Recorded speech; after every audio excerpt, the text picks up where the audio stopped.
के किसी अन्य फ़ॉन्ट में टाइपिंग करते हैं, जिसमें कुछ स्पेशल कैरेक्टर्स जैसे कि आधा फ, बड़ा ऊ या हिंदी में ब्रैकेट्स आदि बनाने के लिए आपको अल्ट के साथ कुछ नंबर्स भी प्रेस करना होते हैं। तो मुझे नहीं लगता कि यह एक बहुत ही मज़ेदार काम होता है। इसमें कई सारे कोड तो याद रखना ही होते हैं, साथ ही इन्हें बनाने में काफ़ी समय भी बर्बाद हो जाता है। अगर आप चाहते हैं कि आपको ये कोड याद न करना पड़े और बिना कोड याद किए ही आप हिंदी टाइपिंग के स्पेशल कैरेक्टर्स बना लें, जिससे कि आपका काफ़ी समय भी बच जाए और आपका काम भी आसान हो जाए। तो आज की क्लास में मैं आपको बताने वाला हूँ एक ऐसा तरीका जिससे आपको ये कोड्स भी याद नहीं करना पड़ेंगे और बिना कोड याद किए ही आप बहुत ही अच्छे से हिंदी के इन स्पेशल कैरेक्टर्स को यूज़ भी कर पाएंगे। आगे बढ़ने से पहले दोस्तों, अगर आपको टेली, एमएस वर्ड या एमएस एक्सेल के किसी भी टॉपिक पर वीडियो चाहिए या इनमें किसी भी प्रकार का कोई डाउट है, तो आप निसंकोच कमेंट में लिखें। आपकी समस्या के समाधान की पूरी कोशिश करूंगा। तो आइए बढ़ते हैं आज के टॉपिक पर। दोस्तों, यह तो आप जानते हैं कि स्पेशल कैरेक्टर्स जैसे कि आधा फ को टाइप करने के लिए अल्ट के साथ नंबर पैड से 0182 को टाइप किया जाता है, या चंद्र बिंदु बनाने के लिए अल्ट के साथ 0161 जैसे कोड टाइप किए जाते हैं। तो बिना कोड याद किए ही अगर आप स्पेशल कैरेक्टर्स को यूज करना चाहते हैं, तो सबसे पहले तो आप की सीक्वेंस अल्ट IS प्रेस कर दें। इस की सीक्वेंस को प्रेस करने पर आपकी स्क्रीन पर सिंबल डायलॉग बॉक्स ओपन हो जाएगा। दोस्तों, अगर आपको ऐसा लगता है कि यह तरीका तो आप पहले से ही जानते थे, तो थोड़ा सा रुक जाइए और वीडियो को पूरा देखिएगा, क्योंकि आगे एक ऐसा ऑप्शन बताने वाला हूं जो शायद आप पहले से ही नहीं जानते होंगे। तो यहाँ पर सबसे पहले तो फ़ॉन्ट पर क्लिक करके कृतिदेव 010 को या हिंदी के जिस भी फ़ॉन्ट में आप काम करते हैं उसे सेलेक्ट कर लीजिए।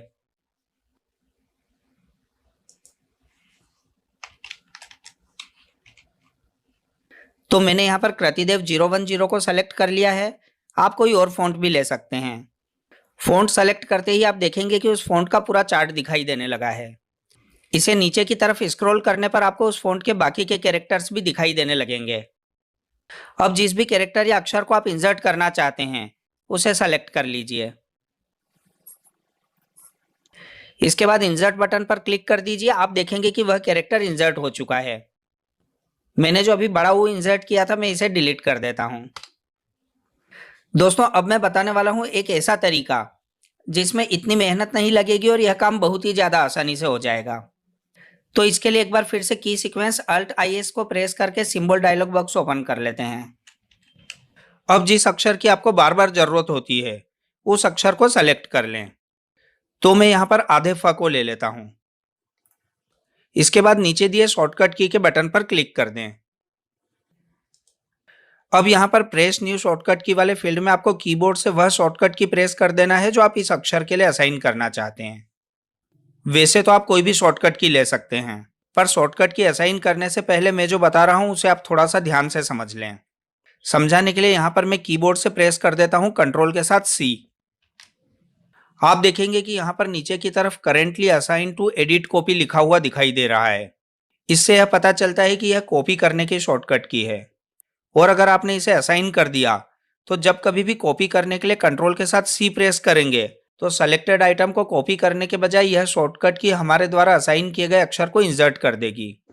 तो यहाँ पर आपको ऐसी शॉर्टकट की असाइन करना है जो पहले से किसी और कमांड के लिए असाइन नहीं की गई हो। कंट्रोल के बटन के साथ सामान्यतः शॉर्टकट कीज पहले से ही असाइन की हुई होती है, तो आप अल्ट के साथ किसी शॉर्टकट की को ले सकते हैं। तो पहले तो मैं बैक स्पेस प्रेस करके कंट्रोल के साथ C को हटा देता हूँ और अब मैं यहाँ पर अल्ट के साथ F प्रेस कर देता हूँ। आप देख सकते हैं कि करेंटली असाइंड टू में अब अनअसाइंड लिखा हुआ है। इसका मतलब है कि यह शॉर्टकट की किसी और कमांड के लिए असाइन नहीं की हुई है। सेव चेंजेस इनको नॉर्मल पर ही रखना है और नीचे की तरफ दिए असाइन के बटन पर क्लिक कर दें। हमारे द्वारा दी गई शॉर्टकट की करंट कीज में दिखाई देने लगी है।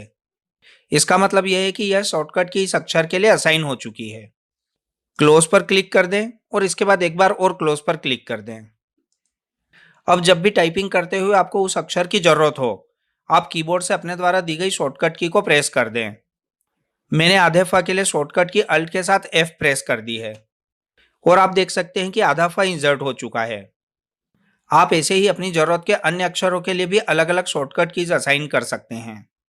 मैंने ऐसे ही अल्ट के साथ के क्र के लिए, अल्ट के साथ टी मिट्टी वाले ट के लिए और अल्ट के साथ डी मुद्दा वाले डबल द के लिए असाइन किए हुए हैं। इनके अलावा आप चाहें तो उपयोग में आने वाले अन्य फ़ॉन्ट्स के सिंबल के लिए भी शॉर्टकट कीज़ को असाइन कर सकते हैं। जैसे कि मैंने टेलीफ़ोन के सिंबल के लिए अल्ट के साथ पी को असाइन किया हुआ है।